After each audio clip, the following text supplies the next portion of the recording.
titulares son presentados por Banco Atlántida. Imagina, cree, triunfa. Al menos 6 políticos hondureños de 3 instituciones políticas rinden cuentas en Nueva York por narcotráfico y tráfico de armas. Vergüenza que militares pidan pruebas del narco a exoficial cuando son ellos quienes manejan inteligencia del país, dice exrectora. Oficial retirado Santos Rodríguez denuncia asalto en su vivienda y responsabiliza a las Fuerzas Armadas. Lista de corruptos y nuevos inquilinos en Ley Magnitsky traerán sorpresas de año nuevo a élites políticas, advierten analistas. Tribunal de Miami ordena el traslado de Tony Hernández a Corte de Nueva York para que enfrente cargos por narcotráfico. El 2018 será el año del desplome en la educación básica y media, al dispararse cifras sobre deserciones, repitencia y reprobaciones. Suspenden paro en el Hospital Escuela Universitario y ubican 92 millones en presupuesto para compra de medicinas e insumos. Presidente Juan Orlando Hernández anuncia medida mañana para que Energía Honduras devuelva los cobros abusivos hechos a consumidores. Funcionarios de la CRE anuncian para diciembre revisión de tarifas eléctricas y descartan rebajas. Los titulares fueron presentados por Banco Atlántida. Imagina, cree, triunfa.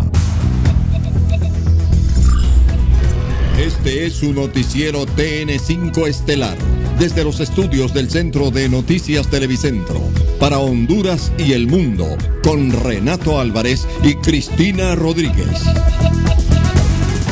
Muy buenas noches, Honduras. Bienvenidos a la emisión de este martes 27 de noviembre.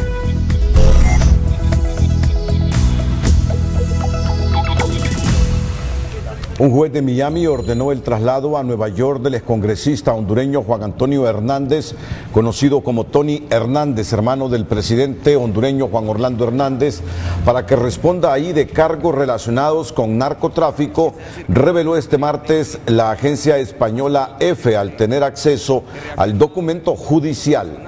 La orden fue emitida por el juez Jonathan Goodman el 26 de noviembre y en la misma se establece que Tony Hernández debe ser trasladado a Nueva York por un oficial de seguridad y entregado a quien esté encargado en esa ciudad de ponerlo a disposición del Distrito Judicial Sur, donde está imputado.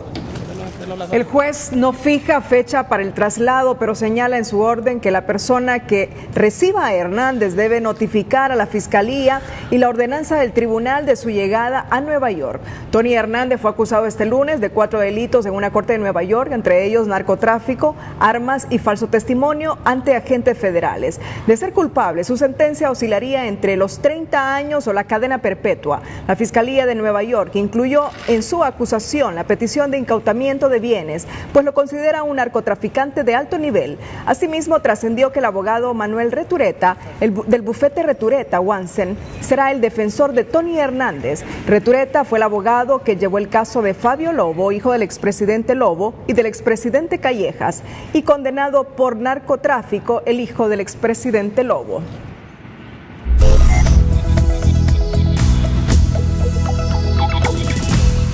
Tras comparecer la tarde de este martes en los tribunales de justicia de la ciudad de La Ceiba, el capitán Santos Rodríguez Orellana recibió el sobreseimiento definitivo en el juicio oral y público que se realizó por un incidente durante una operación antinarcóticos llevada a cabo en 2014.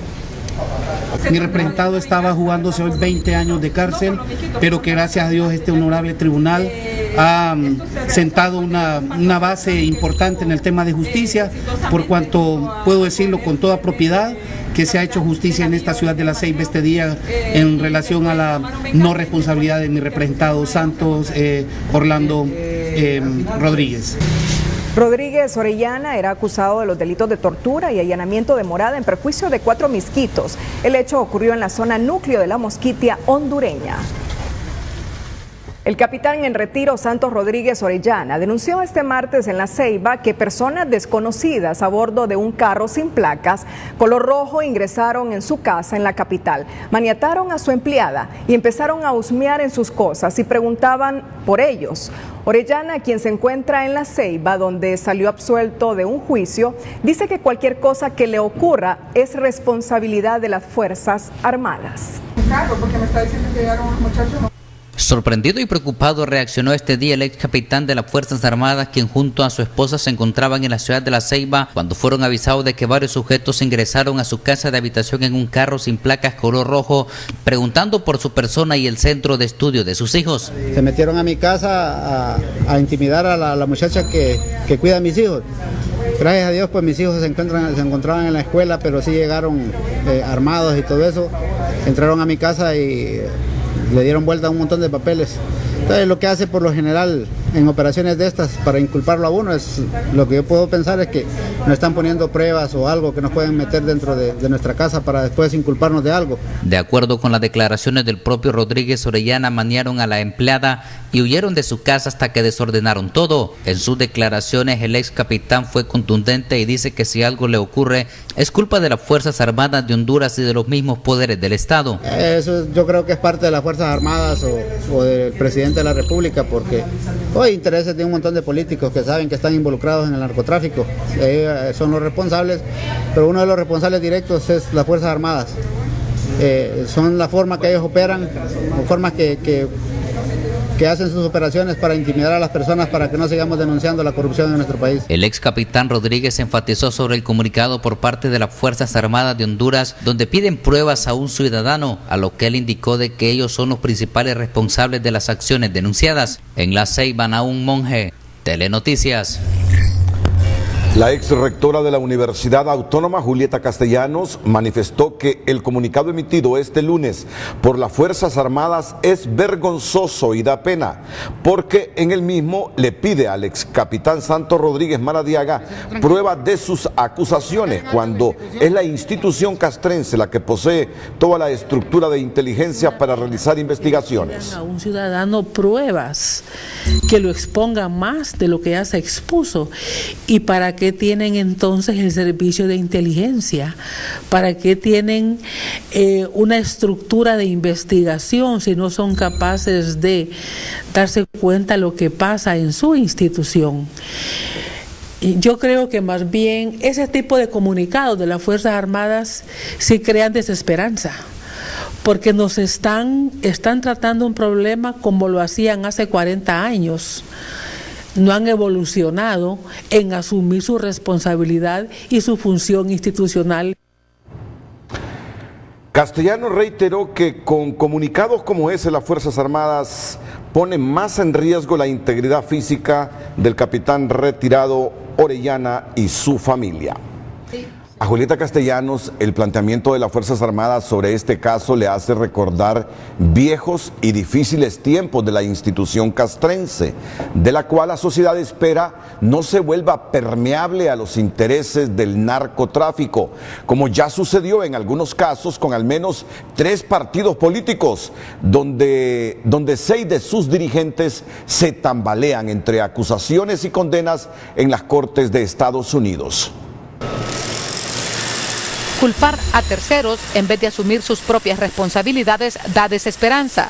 No es posible que las Fuerzas Armadas, toda una institución con unidades de inteligencia, pida pruebas a un ciudadano, cuando debería ser al revés. De ahí la debilidad de las instituciones, afirma la ex rectora de la UNA, Julieta Castellanos. Es penoso el comunicado de las Fuerzas Armadas, porque quien tiene en este país la estructura para investigar, quienes tienen el equipo de inteligencia son las Fuerzas Armadas.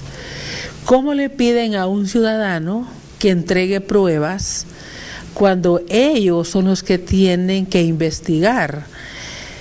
Ese comunicado nos ha remontado a los años 80 y 90, cuando ellos trasladaban a terceros lo que es su responsabilidad. Nosotros esperaríamos que este momento para el país de tanta descubrimientos de sectores que están siendo capturados, que están siendo judicializados y de otros que están hablando, sirva para que el país retome su rumbo de Estado de Derecho. Para Castellanos, lo que pasa en las Fuerzas Armadas también se refleja en otras instituciones del país, incluidos los partidos políticos, que desde hace 4 años vienen recibiendo golpes de sus propios líderes.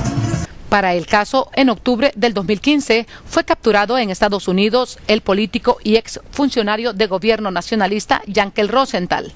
En ese mismo mes se entregó a la justicia de ese país su primo, el ex diputado del Partido Liberal, Yanni Rosenthal. Le siguen en la lista Jeffrey Darío Guzmán Tobar, ex candidato a alcalde por Libertad y Refundación, quien fue extraditado en febrero del presente año. En marzo pasado, el ex diputado liberal Freddy Nájera negoció su entrega y guarda prisión en Estados Unidos. El viernes anterior fue capturado en Miami el ex congresista nacionalista Antonio Hernández. Todos ellos tienen un elemento en común: están acusados por tener vínculos con el narcotráfico.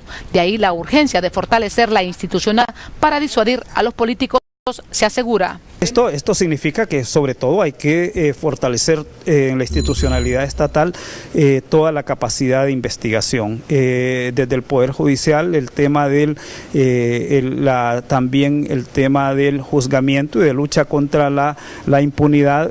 Pero no basta con fortalecer a las instituciones, incrementar penas o mejorar la investigación, sino que los partidos políticos depuren sus filas. No es solamente fortalecer la institucionalidad pública, no es solamente crear leyes, ¿verdad?, para entonces tener más peso en las penas que realmente entonces disuadan a la persona humana para no cometer ciertos delitos, sino que también entonces depurar las filas de los partidos políticos.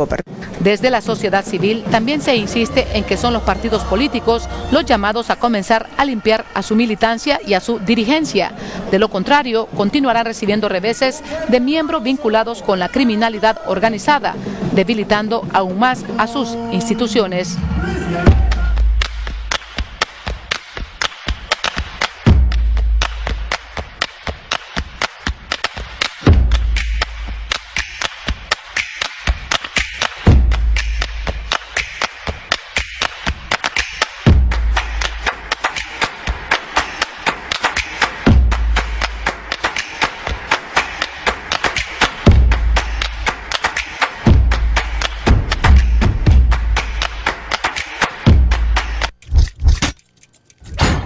En febrero del próximo año se espera una nueva sacudida para la clase política hondureña cuando se difundan 2 listados, el de los corruptos y los que sean parte de la ley Magnitsky. Y según los analistas, las sorpresas serán grandes. Una de las primeras noticias que a inicios del próximo año puede sacudir la tarima de la clase política y empresarial del país es el nombre y apellido de muchos locales en la lista negra de la ley global Magnitsky, una especie de fierro mortal para encontrar la muerte fiscal, pero también para contraer una enfermedad moral. Bueno, según lo que nosotros entendemos, la publicación se va a hacer ahora en próximo mes de febrero del año 2019, ¿no? Entonces yo creo de que, bueno, habrá que esperar quiénes están en esta lista, habrá que preguntar también cuáles han sido los criterios. La congresista Norma Torres anunció la ley Magnitsky para el Triángulo Norte de Centroamérica y habló de 100 días a partir de su publicación, término fatal que fácilmente podría coincidir el próximo año con el Día del Amor y la Amistad, el 14 de febrero, y aquí las sorpresas no necesariamente serían tan cariñosas para muchos locales. Vendrán sorpresas. Yo creo que durante décadas no conocimos una investigación estatal que realmente tuviera una política criminal de persecución ligada hacia investigar los vínculos realmente de personas que tuvieran esas grandes fortunas que no sabíamos cuál era el origen que tenía. Y es que la ley Magnitsky podría sacar de su madriguera silenciosa a muchos políticos, empresarios, funcionarios y exfuncionarios y hasta militares y policías con barras y soles, una espera que se vuelve impaciente y que no permite a muchos desde la oposición o el oficialismo reírse del mal ajeno. Pero aquí la vindicta popular quiere ver sangre y aquí quieren ver preso a medio mundo y quieren que todo el mundo esté señalado y penalizado por todos los excesos y por todas las corruptelas que han habido durante tanto tiempo. La gente ya está llegando a estos niveles, pero repito, usted no debe alegrarse del mal ajeno porque el día de mañana le pasó a aquel, como decía Bertolt Brecht, pero otro día le puede pasar a usted. Seguramente la ley Magnitsky no empujará a nadie a la cárcel, pero sí aplica una inyección letal que provoca al instante una muerte fiscal y una puñalada moral, pues pierden las cuentas, los bienes y las conexiones comerciales en los Estados Unidos si éstas se cocinaron con aguas de alcantarilla. La preocupación es mayor, pues por años muchos hondureños llevaron sus capitales a las tierras del tío San, sin que nada ni nadie les advirtiera que un día de un plumazo los podían expulsar con una tarjeta roja, sin antes mostrarles un cartón amarillo.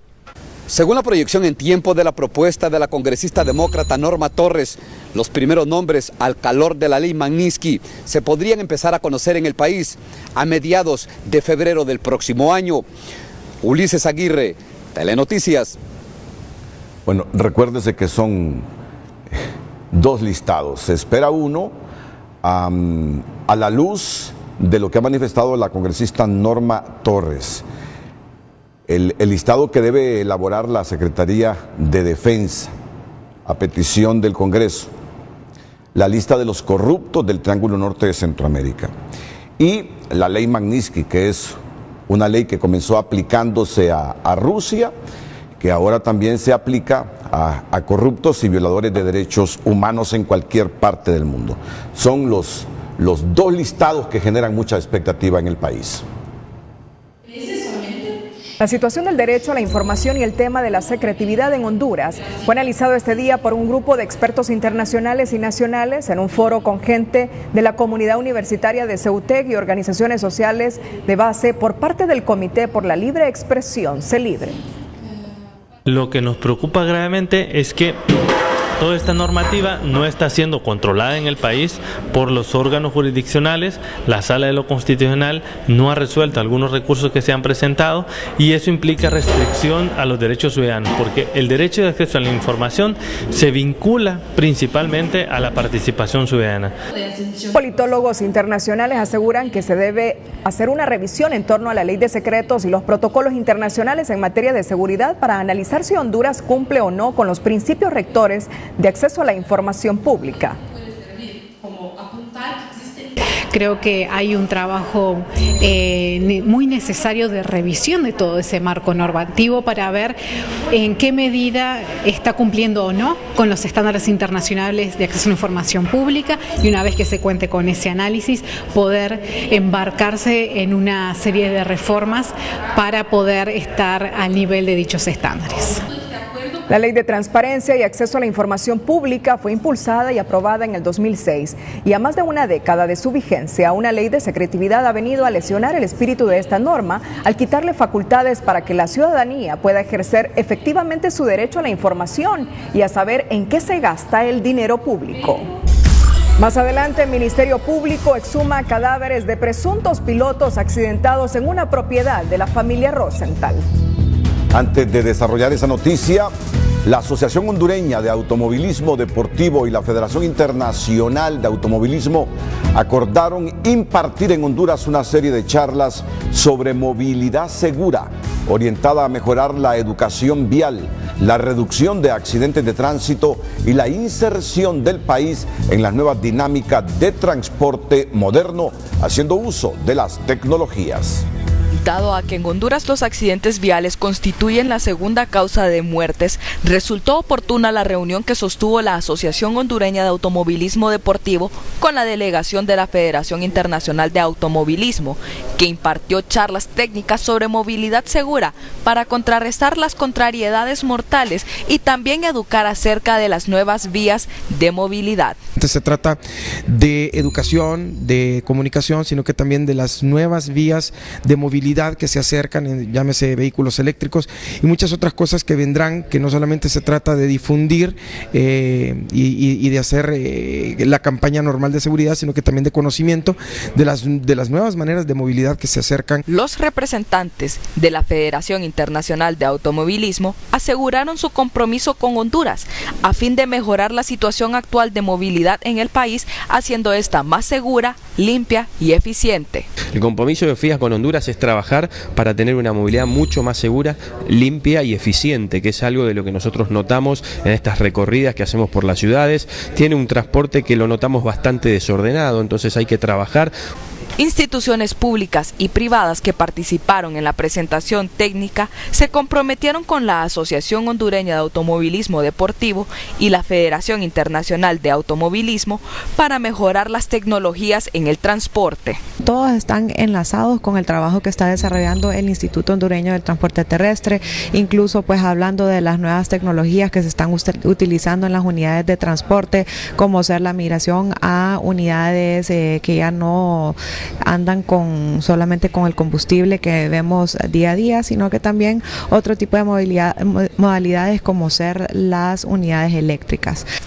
La tarde de hoy, las autoridades de la Asociación Hondureña de Automovilismo Deportivo presentaron un proyecto de educación de seguridad vial para ser incorporado en la práctica de trabajo social para nivel secundario de educación en el Congreso Nacional.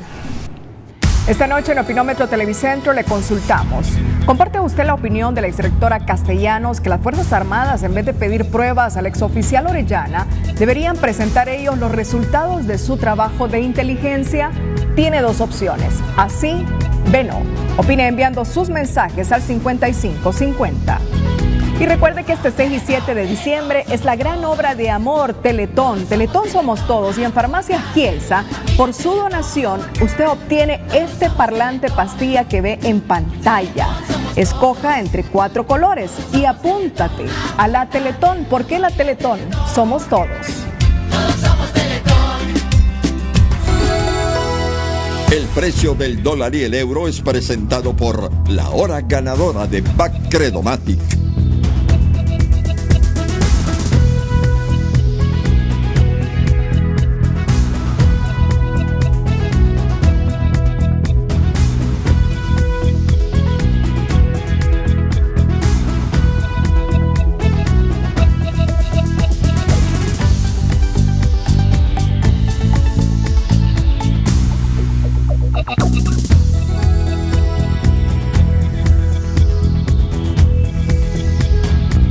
El precio del dólar y el euro fue presentado por la hora ganadora de Bacredomatic.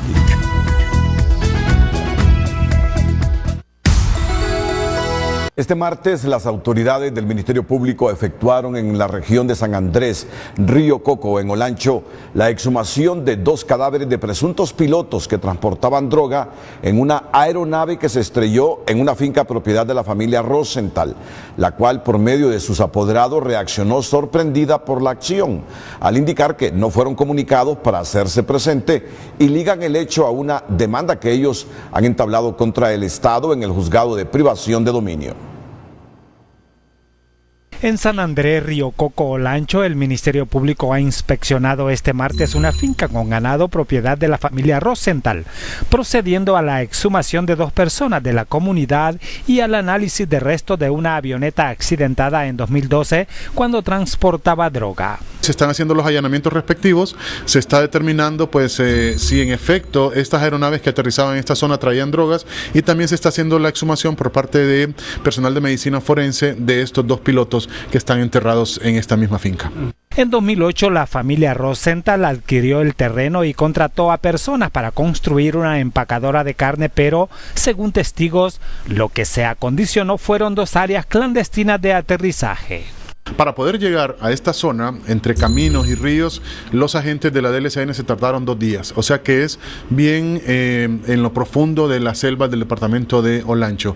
Y el Ministerio Público se dio cuenta justamente porque fueron los pobladores los que denunciaron todo lo que había sucedido en ese momento, y es por eso que se ha desplazado este equipo en esta fecha. Esta tarde el representante legal de la familia Rosenthal cuestionó la acción combinada realizada en la zona por el Ministerio Público, que exhumó 2 cuerpos que serían de los 2 pilotos que murieron y los pobladores habrían sepultado en la misma propiedad.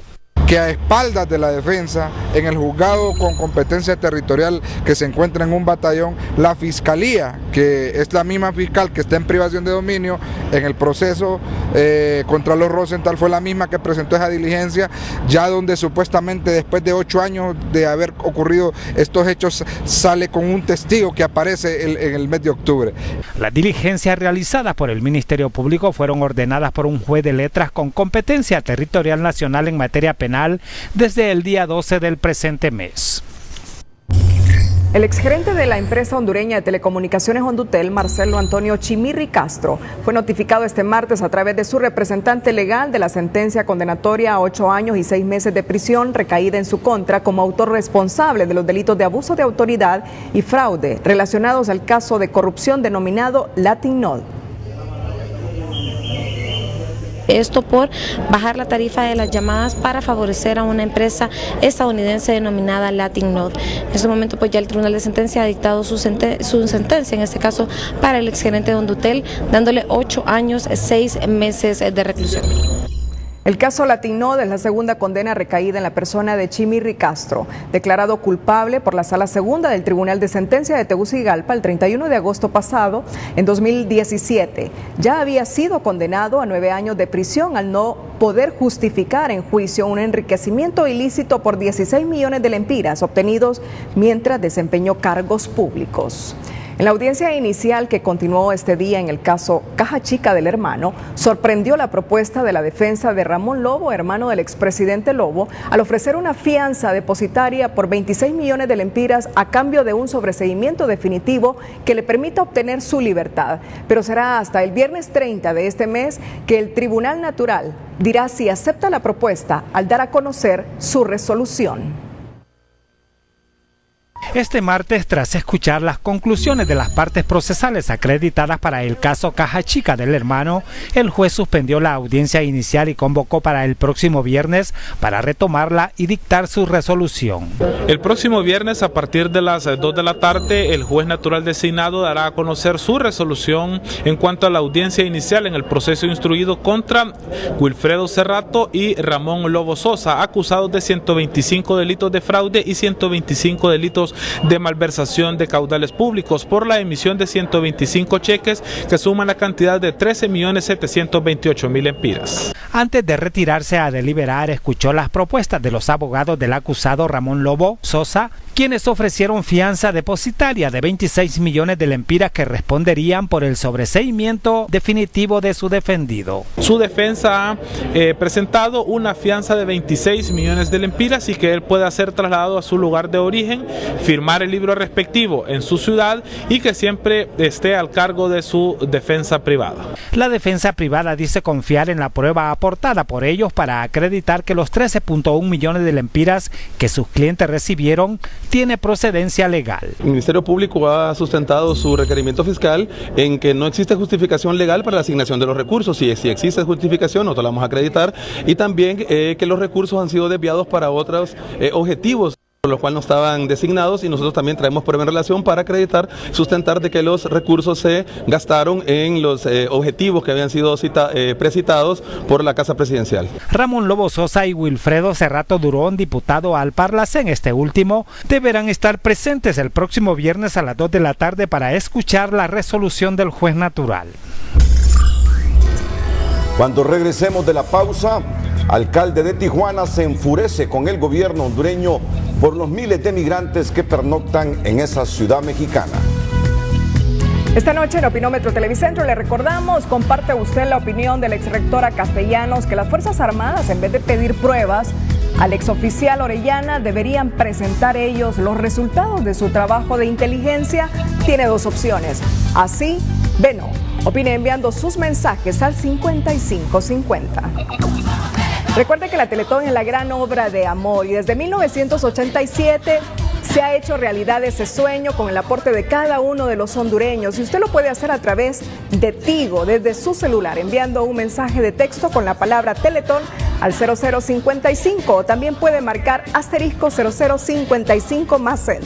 Y si le gusta y le encanta este Backtune de Teletón Somos Todos, puede activarlo con la palabra Teletón al 5050 y también puede ingresar a la app Tigo Money donando desde 1 lempiras, porque la Teletón Somos Todos. La Bolsa de Empleo es presentada por Banco de Occidente. Apoyando al pequeño de hoy, hacemos el grande del mañana.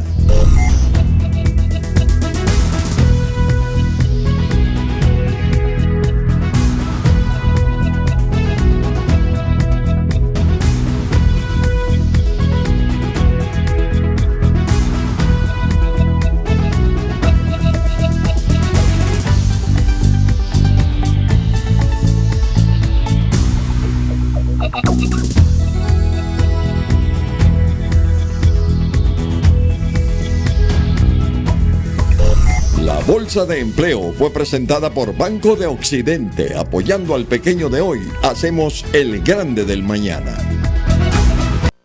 Un rápido resumen de la sesión de esta noche en el Congreso Nacional. La oposición ha pedido investigar al presidente Juan Orlando Hernández por imputaciones a su hermano en Nueva York, aunque no se les ha autorizado leer la moción en el hemiciclo. Que se conforme una comisión especial compuesta por un diputado de cada bancada a propuesta de esta, con el objetivo de que se investigue lo siguiente. Número 1. ¿Cuál es el grado de participación del ciudadano Juan Orlando Hernández en las actividades delictivas de su hermano Juan Antonio Hernández, alias Tony Hernández? 2. ¿Cuál es el grado de participación del ciudadano Juan Orlando Hernández en las actividades delictivas vinculadas al caso denominado como Caso Pandora? 3. ¿Por qué el Ministerio Público no actuó en contra de las siguientes bandas y personas vinculadas con el narcotráfico? Los Cachiros, los Valle, Don H, Wilter Blanco.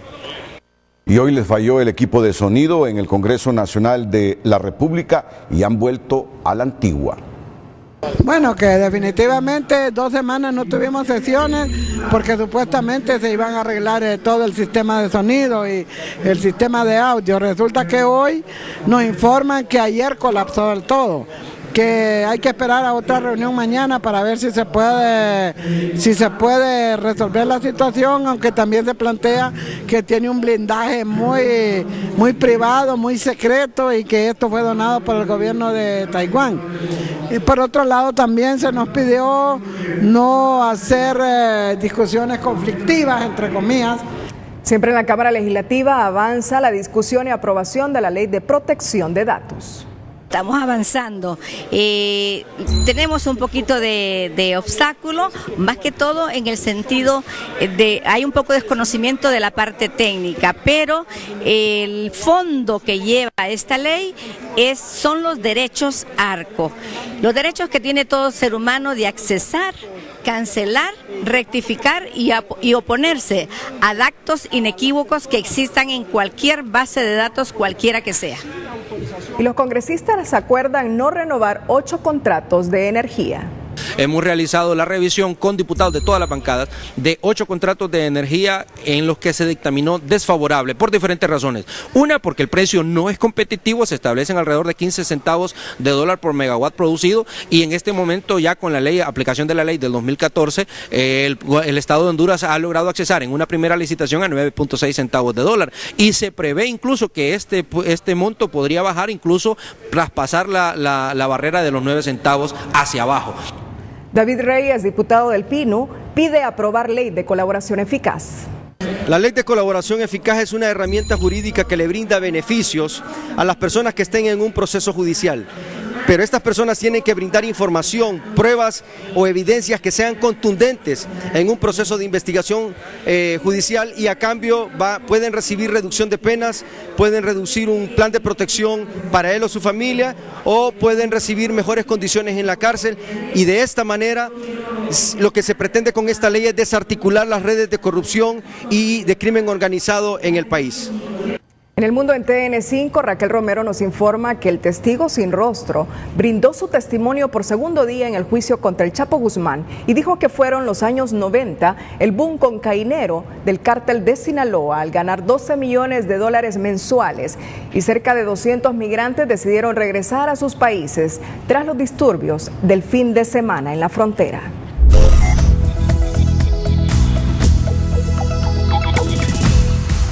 Tras los disturbios en la frontera entre México y Estados Unidos, decenas de migrantes han decidido regresar a sus países de origen y otros buscan asilo en el país azteca.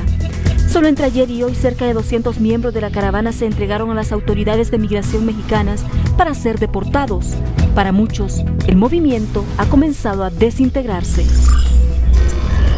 El presidente Donald Trump firmó este martes una orden ejecutiva para sancionar a las autoridades nicaragüenses por participar en abusos a los derechos humanos y suponer una amenaza contra la seguridad nacional de Estados Unidos. En el Departamento del Tesoro subió en el escalafón político hasta llegar a Rosario Murillo, vicepresidenta de Nicaragua y esposa del presidente Daniel Ortega.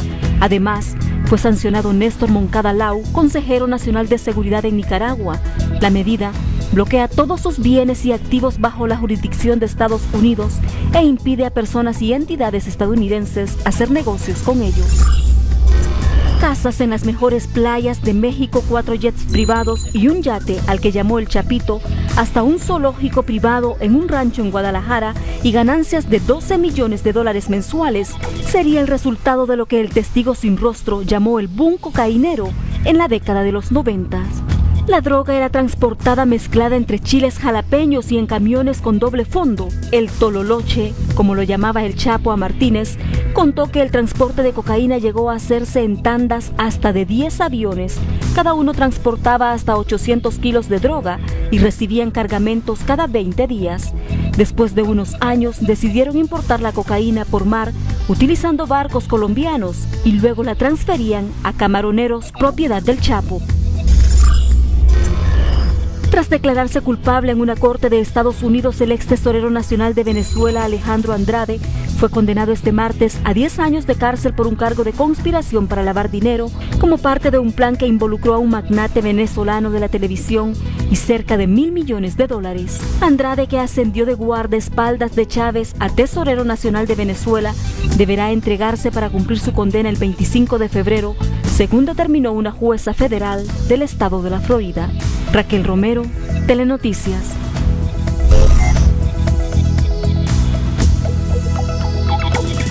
Siempre con el tema de los migrantes, la Secretaría de Seguridad Interna de los Estados Unidos justificó el uso de gases lacrimógenos contra los migrantes centroamericanos en la frontera y dijo que han identificado cerca de 600 exconvictos que viajan en este grupo.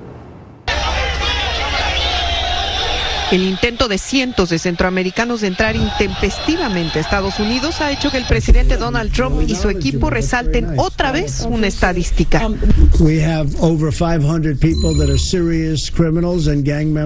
La presencia de 500 criminales y pandilleros peligrosos entre los migrantes. Kirsten Nielsen dijo que eran 600 delincuentes convictos, no 500 los que están entre los centroamericanos, al justificar el uso de armas no letales en contra de mujeres y niños en las inmediaciones de la garita del Chaparral el fin de semana. La secretaria de Comunicaciones de la Casa Blanca explicó a Univisión de dónde sale esta cifra. No puedo dar información sobre cómo recibimos los informes, pero sí sabemos que hay 600 criminales en la caravana. Samael Méndez viajó a Tijuana desde Honduras y nos contó cuándo fue la primera vez que escuchó esta acusación. Esto del presidente de Honduras, de Juan Orlando Hernández, desde que salimos de allá nos cataloga como delincuentes, extorsionadores, violadores, asesinos. Y al secretario de Gobernación de México el dato se lo dio otro presidente. Se han infiltrado en la población migrante personas que, nos dice el gobierno de Guatemala, pertenecen a grupos delictivos. Las autoridades mexicanas han informado que el caos vivido en la frontera fue organizado por varios líderes que incitaban a los demás a correr, a saltar la valla y hasta tirar piedras hacia los agentes fronterizos estadounidenses. Pongan lo que pongan, los emigrantes van a pasar. Pongan lo que ponga Trump. Hoy el cerco policial alrededor del albergue se mantuvo para evitar que los centroamericanos realicen actividades fuera de este lugar. Desde que llegaron han sido detenidas 144 personas por la policía local, la gran mayoría por consumir marihuana o alcohol en la vía pública, pero el gobernador de Baja California nos aseguró algo. No hemos tenido ningún dato de que haya habido algún acercamiento o contacto de estos grupos organizados o bandas delictivas con los migrantes. Así que por ahora, a los supuestos grandes criminales aquí no los ha identificado plenamente nadie. La Cancillería hondureña desmintió las aseveraciones del alcalde de Tijuana, que reprochó al gobierno de Honduras el abandono en que se encuentran los migrantes de la caravana en esta región mexicana, al aseverar que están en situación deplorable y sin alimentos y que ellos no pueden con la carga. Según la Cancillería, ello no es así, porque el gobierno está acompañando a los migrantes y consideran contraproducentes las valoraciones del edil, que más bien debe sumarse a la solidaridad con la caravana. Tras el enfrentamiento entre migrantes y agentes fronterizos del pasado fin de semana, el alcalde del estado de Tijuana salió al paso y acusó al gobierno hondureño de irresponsable al abandonar y dejar a la deriva a su gente. que el gobierno de Honduras asuma la responsabilidad. Invito al presidente de la República de Honduras a venir a Tijuana y se dé cuenta de cómo están los ciudadanos de su país. Y no se vale. Esto es un acto de irresponsabilidad y de lesa humanidad que se tiene que atender. Castellum sentenció que de ninguna manera el estado de Tijuana se hace responsable de los migrantes, pues indicó esa es la tarea de cada país. Un llamado al pueblo hondureño que ayude a aliviar de alguna manera el quebranto que reciben, que están sufriendo las familias hondureñas. No se vale que nos endilguen la problemática cuando en su gobierno no han hecho lo que tienen que hacer.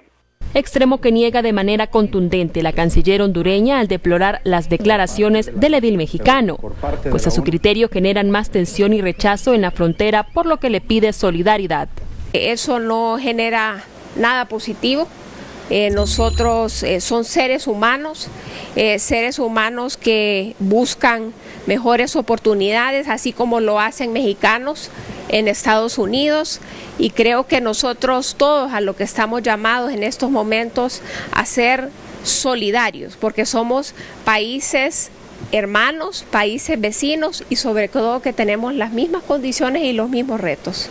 Agüero aseguró que además de los consulados móviles se ha seguido paso a paso la ruta de los hondureños, priorizando el respeto a sus derechos a través de acuerdos con países del Triángulo Norte. Sin embargo, estas políticas todavía no dan ningún efecto positivo o de cambio según esta experta. No podemos dar las mismas respuestas de hace 20 años a lo que era la migración de hondureños. Aquí hablamos de una multicausalidad y bajo esa multicausalidad las respuestas tienen que estar al nivel de esa complejidad. El retorno como tal no es una solución inmediata porque no hay condiciones de país para que puedan acoger y proteger todos y reconocer, ¿no? Reivindicar todos estos derechos que las personas sienten que el Estado hondureño no ha cumplido. Tras los enfrentamientos en la frontera entre México y Estados Unidos del pasado domingo, autoridades mexicanas confirmaron la deportación de al menos 100 hondureños, mientras el resto de la caravana permanece reunida en Tijuana. Días atrás, el alcalde tijuanense declaró una crisis humanitaria en aquel estado al considerar que los migrantes centroamericanos generan un conflicto bilateral entre México y los Estados Unidos. Gabriel Andino, Telenoticias. Datos preocupantes en la educación básica y media a nivel nacional. 93,000 estudiantes reprobaron y esto está influyendo en las amenazas de suicidio entre los menores de edad. Detalles más adelante. Le recordamos esta noche la pregunta de Opinómetro Televicentro. ¿Comparte usted la opinión de la exrectora Castellanos que las Fuerzas Armadas, en vez de pedir pruebas al exoficial Orellana, deberían presentar ellos los resultados de su trabajo de inteligencia? Tiene dos opciones: así, B no. Opine enviando sus mensajes al 5550. Esta hermosa pulsera que usted ve en pantalla, de hermosos colores, pulsera Lenca, es hecha y elaborada a manos de hondureñas que se suman a esta gran obra de amor. Y usted la puede obtener en Ban Rural, porque por su donación usted puede recibir esta pulsera hermosa de Ban Rural, porque Ban Rural también se suma a la Teletón y usted lo puede hacer. La Universidad Nacional Autónoma de Honduras informó esta noche que tomó la decisión de cancelar el tercer periodo académico 2018 en el Centro Universitario Regional de Occidente, CUROC. En el mismo ordenan a la vicerrectora deshabilitar en el sistema de registro la matrícula de dicho periodo y habilitarla hasta que comience el del 2019. La medida es porque desde el pasado 12 de noviembre fueron tomadas las instalaciones del CUROC por supuestos estudiantes con los rostros cubiertos por docentes y personal administrativo. A la fecha significa la pérdida de 15 días de actividades académicas y administrativas. En el mismo documento señalan que el periodo estaba programado finalizar el 14 de diciembre y el periodo académico el 21 del mismo mes, pero no se han podido practicar los segundos exámenes parciales, haciendo imposible cumplir con el programa académico. La educación media y básica se desplomó este año. Los últimos reportes del Observatorio Universitario de Educación de la Pedagógica reflejan 3 datos demoledores: deserción de 73,000 estudiantes, repitencia de más de 83,000 y reprobación de más de 93,000 estudiantes de educación básica y media a nivel nacional. La deserción, reprobación y repitencia estudiantil en el país va en aumento. Es lo que reflejan las investigaciones realizadas por el Observatorio Universitario de Educación de la Universidad Pedagógica Francisco Morazán, las cuales indican que hay una deserción que supera los 70.000 estudiantes de educación básica y media a nivel nacional. Primero preocupa el hecho de que el sistema educativo no esté reteniendo a los alumnos, porque ya no se trata solamente de un tema de acceso, que el tema de acceso es fundamentalmente un problema gravísimo de equidad, ha sido un problema gravísimo de equidad, pero se ha avanzado en el acceso, o sea, se tardó 50 años en tener un acceso casi universal, ¿no?, al primero y segundo ciclo de la educación básica, 50 años. Y imagínese usted cuánto tiempo. Eso significa que si los esfuerzos no son sostenidos en el tiempo, también se puede retroceder en educación. Según estos indicadores, la deserción asciende a 77.067 estudiantes. La repitencia, 83.429. Para el caso, la reprobación pasó de los 18.690 estudiantes en el año 2015 a los 93.124 estudiantes tan solo este año. La violencia fuera y dentro de los centros educativos, agregado a la falta de recursos, son las principales causas de deserción, afirman los investigadores en esta rama, quienes consideran urge implementar estrategias para que los niños y jóvenes se sientan seguros en el lugar donde estudian. Que la violencia está generando que el 34% de los niños sostengan que han sido víctimas de asaltos en el trayecto de la escuela a la casa o a la inversa, de la casa a la escuela. 34% es bastante alto. Y otro punto de violencia también ha generado que se incrementen los niños que están pensando no solamente en desertar para quedarse fuera del sistema, sino para migrar. El desafío para el sistema de educación es grande y, según el ministro de Educación, Marcial Solís, capacitar a docentes es la clave para acabar con este problema.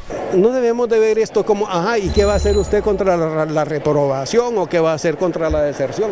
El asunto es cómo mejoramos la calidad de la enseñanza y todo parte por la preparación de nuestros docentes. Mientras nosotros no tengamos mejor preparados a nuestros maestros, vamos a seguir con más de lo mismo y vamos a tener los mismos resultados.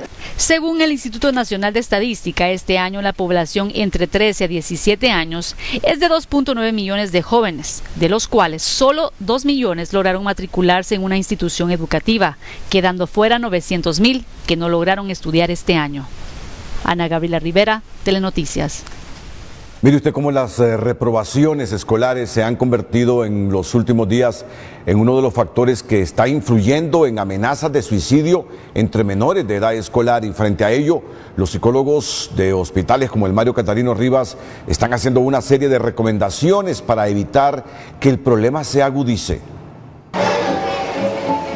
La semana anterior, al menos 4 menores que reprobaron en algunas materias llegaron junto a parientes al Hospital Mario Catarino Rivas para buscar asistencia en el área de salud mental, ya que intentaron suicidarse.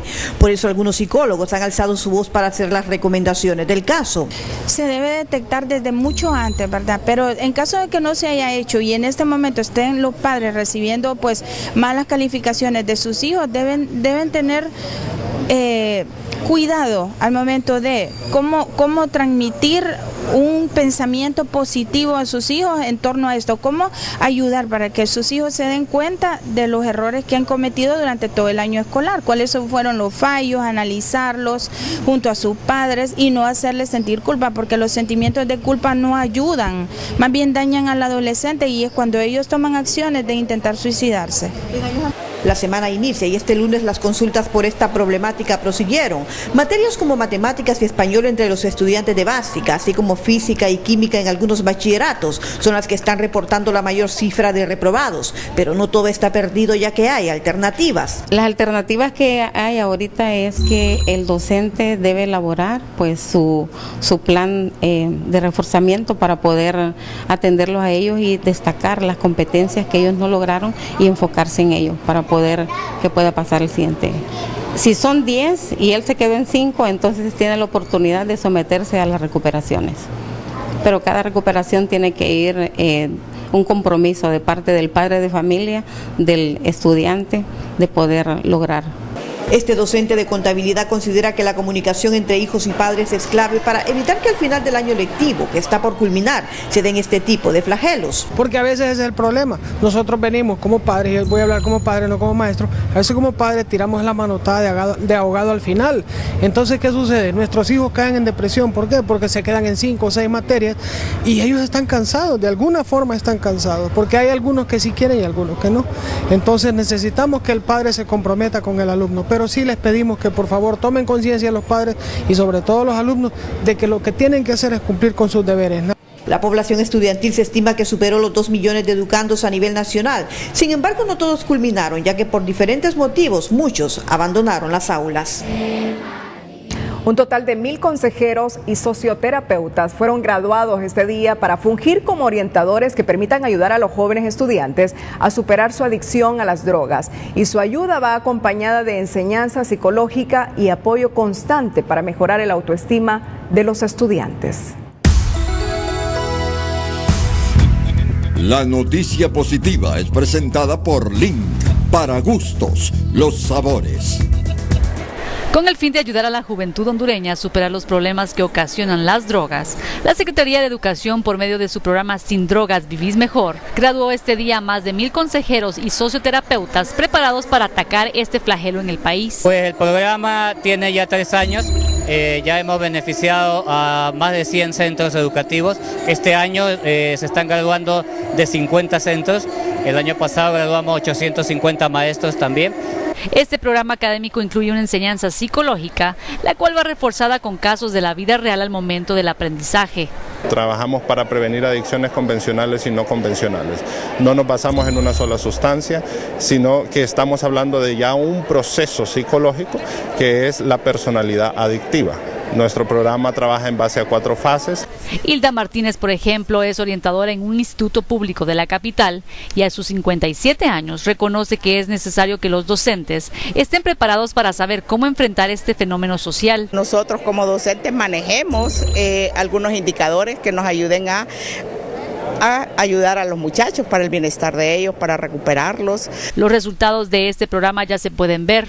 Es el caso del Instituto México en la Colonia Iberia, en la capital del país. Instituto México recibe este reconocimiento por tener la primera comunidad terapeuta estudiantil, en donde se atendieron más de 200 jóvenes con problemas de adicciones, con problemas de diferentes índoles que también tiene que ver con el rendimiento académico de cada uno de ellos. Estos 1,200 consejeros y 33 socioterapeutas graduados el día de hoy están listos para poner a prueba su conocimiento y así ayudar a la juventud hondureña que tanto lo necesita. Ana Gabriela Rivera, Telenoticias. La noticia positiva fue presentada por Link, para gustos, los sabores. Y en materia de salud, tras el despido de 3 cuadros intermedios del Hospital Escuela Universitario que obstaculizaban la compra de medicamentos e insumos y el compromiso del rector de ser eficiente, la calma retornó hoy al hospital y se anunció la disposición de 92 millones de lempiras para comenzar a abastecer ese centro hospitalario. Buenas tardes. Al rector de la Universidad Autónoma, Francisco Herrera, no le quedó otra salida que hacer una barrida en puestos clave del Hospital Escuela Universitario, luego de una reunión con la directora del centro asistencial y el subsecretario de Salud, Roberto Cosenza. Ya una vez solventada la problemática entre la universidad y la Dirección General del Hospital Escuela y se van a proceder a realizar lo que son las compras ya con el nuevo director de finanzas que será nombrado por la Secretaría de Salud interinamente. Estamos hablando del director de finanzas, el jefe de talento humano. La propia directora del Hospital Escuela Universitario confirmó a TN5 que los atrasos en la adquisición de medicamentos e insumos se produjo porque las personas separadas obstaculizaban los procesos. Falta de eficiencia administrativa financiera en algunas áreas de nuestro hospital, desde recursos humanos como recursos tecnológicos financieros y la ejecución del presupuesto que debe ser de manera eficiente y eficaz. Con la determinación de separar a las 3 personas, el rector Herrera espera que la situación mejore en el principal centro asistencial. Para poder llevar a cabo tanto las reparaciones como el mantenimiento, como el abastecimiento, tanto de material médico quirúrgico como de los insumos de medicamentos en el hospital. La normalidad regresó este martes al Hospital Escuela Universitario sin insumos y medicamentos, pero con la promesa de invertir más de 90 millones de lempiras para su abastecimiento, que se espera sea en 10 días. Sabemos si está ya en el punto de acta, el hospital ya dispone de un presupuesto de 92 millones de lempiras, que es un presupuesto que ha estado, dormido, que no se ha podido ejecutar. Y con esta cuestión, ya una vez firmando el acuerdo, pues el gerente financiero tiene que orientar los fondos, los que están destinados para tal fin. Las medidas de presión del personal médico, de enfermería y administrativo se suspendieron a la espera que se cumplan los compromisos adquiridos. Cuando regresemos de la pausa, el presidente de la Comisión Reguladora de Energía Eléctrica dice que van a revisión nuevamente las tarifas del servicio eléctrico a mediados de diciembre. Y el presidente de la República dice que se van a deducir responsabilidades a Energía Honduras porque se ha detectado y documentado cobros irregulares a muchos abonados. Y en Banco Ficosa, por su donación, póngale a su celular un Pop Socket, tal como yo lo tengo en mi celular. Apúntese y diga presente a la Teletón, porque la Teletón somos todos.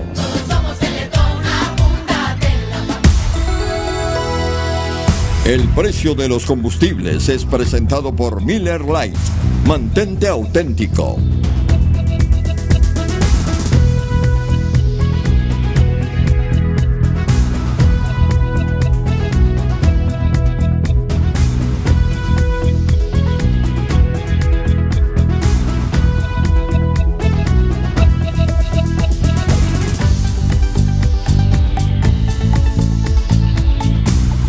El precio de los combustibles fue presentado por Miller Lite. Mantente auténtico.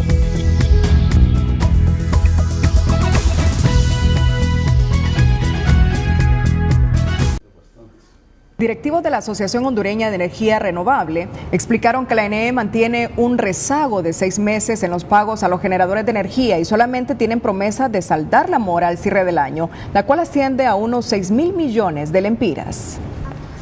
Esperamos que la ANE pueda resolver todos los problemas que tiene para poder acceder a esos recursos, y una vez que los hayamos recibido y sea efectivo el pago, podríamos tener declaraciones en cuanto a los beneficios que genera. ¿Qué beneficios van a tener? Mire, en caso de recibirse los recursos, los beneficios que se generan es que las empresas se liberan de la fuerte presión que tienen con todos los bancos que se les deben dinero, con los proveedores que se les debe dinero, y que la cantidad de recursos que se ha recibido ha metido problemas a las empresas porque no pueden cumplir. También dijo que continúan las negociaciones sobre la revisión de los contratos e incentivos. Ellos mantienen la posición que se respete la seguridad jurídica y que se salden las cuentas pendientes. En la segunda quincena de diciembre se hará una nueva revisión a las tarifas de energía eléctrica. El precio de los combustibles ha variado hacia la baja en las últimas semanas, pero en el caso del búnker no ha sido sustancial ni suficiente para aplicar una rebaja. Es necesario esperar hasta después del 15 de diciembre para conocer la decisión que tomará la CREE, señaló Gerardo Salgado, presidente de la Comisión Reguladora de Energía Eléctrica. Yo esperaría que sí, pero no le puedo dar certeza porque la reducción que se da en los combustibles que se usan para la generación no tiene la misma tendencia que tiene el petróleo. ¿Y cuándo es la revisión? Le digo, se hace siempre antes de finalizar el último trimestre y antes de que comience el trimestre donde se van a aplicar las tarifas. O sea que estaríamos en la última quincena, posiblemente de diciembre, iniciando el estudio. Salgado señaló que están trabajando en diferentes líneas de acción para sanear las finanzas de la estatal de energía, la cual cada año presenta un déficit por pérdidas técnicas y no técnicas. El mandatario Juan Orlando Hernández en su cuenta personal de Twitter posteó este día 2 mensajes que tienen que ver con el recurrente reclamo de los abonados de la energía eléctrica y los cobros de la concesionaria Energía Honduras. En su primer tuit, el gobernante manifiesta que como resultado de la intervención vía revisión en la forma de medición del consumo de energía eléctrica que hace empresa Energía Honduras, se han detectado y documentado cobros irregulares a muchos abonados. Y en un segundo mensaje establece que el Estado debe proceder a través de la Superintendencia de la Alianza Público-Privada a deducir las responsabilidades a la empresa concesionaria y la devolución de lo cobrado de forma injusta. Este miércoles se informará en detalle la ejecución de estas acciones. Nuestro experto César Quintanilla nos dice que tendremos un efecto indirecto de un frente frío en algunas zonas del país.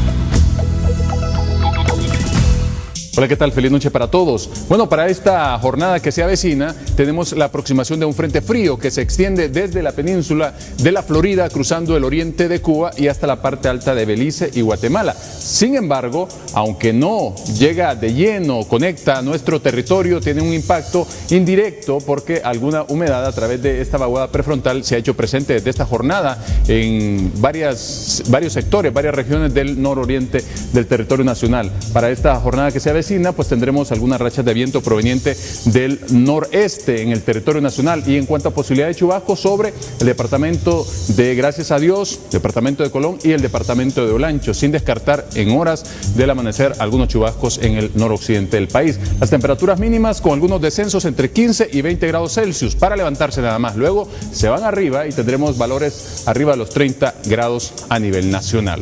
Y finalmente los dejo con esta imagen recordándoles por qué debemos cuidar el vital líquido que es el agua. Sin ella no podemos vivir y se está escaseando cada vez más en nuestro planeta. Así que por favor razonemos y los que la tenemos todavía hay que protegerla. Todos feliz noche, los espero con más en TN5 Matutino. Hasta entonces. El hecho, la frase y la imagen del día con Telma Mejía.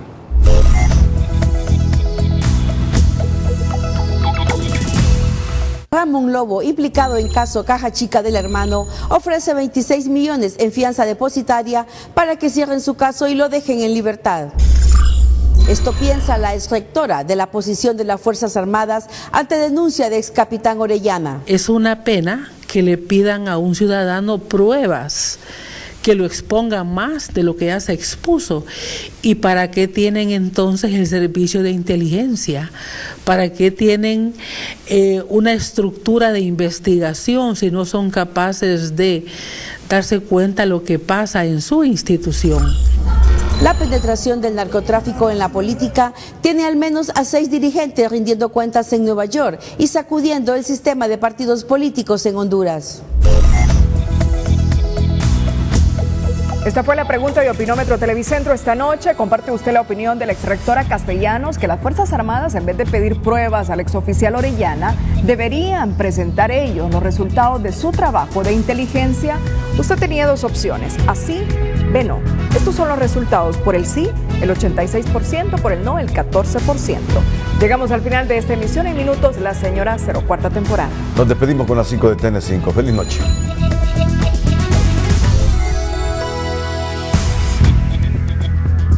Las 5 de TN5 son presentadas por Diunsa, lo mejor para comprar. Tribunal de Miami ordena traslado de Tony Hernández a Corte de Nueva York y abogado Manuel Retureta asume su defensa. Oficial retirado Santos Rodríguez denuncia asalto en su vivienda y responsabiliza a las Fuerzas Armadas.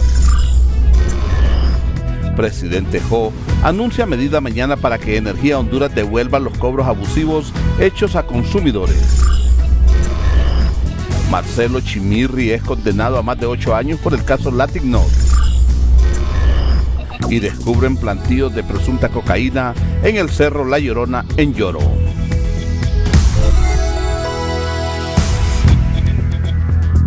Las 5 de TN5 fueron presentadas por Diunsa, lo mejor para comprar.